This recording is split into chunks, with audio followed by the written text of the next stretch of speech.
Alors le thème de cette plénière, c'est Libérons l'entreprise. Libérons, on est tous acteurs, pouvoir public, mais également dirigeants d'entreprise, mais aussi collaborateurs. Et libérons l'entreprise, pourquoi? Pour plus de croissance.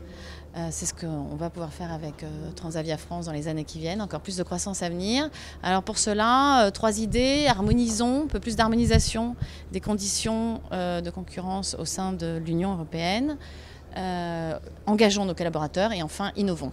Alors le sujet des conditions de concurrence, Transavia France, 100% de nos salariés sont basés en France et si on regarde pour le groupe auquel j'appartiens, c'est le groupe Air France, 50% des clients sont internationaux dans le monde mais 96% des salariés sont basés en France. Et donc c'est pour ça que l'harmonisation des conditions sur les charges salariales par exemple, c'est un thème extrêmement important pour nous parce qu'un écart entre les pays, pour ne parler que de l'Union, peut avoir un impact extrêmement majeur sur ces charges qui interviennent sur les salaires. À l'échelle du groupe Air France, l'écart peut aller entre 500 et 750 millions d'euros. Donc c'est quand même quelque chose d'assez conséquent. La situation idéale, c'est plus d'harmonisation. Effectivement, on a un système de charges patronales en France avec un pourcentage assez élevé et pas de plafonnement.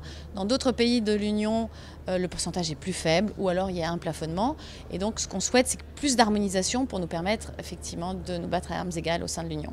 Largement confiance, les clignotants sont verts, la croissance du trafic reprend.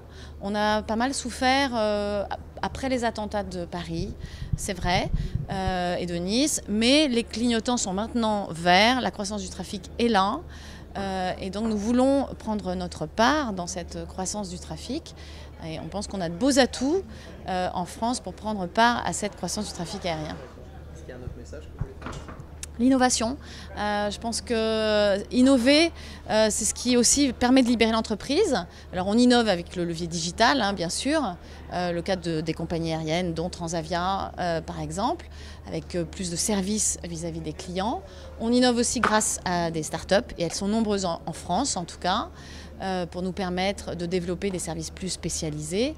Et puis il faut continuer à innover, en particulier sur nos plateformes aéroportuaires, pour faire en sorte que ces points de passage, et en particulier de contrôle des frontières, soient plus fluides pour nos clients.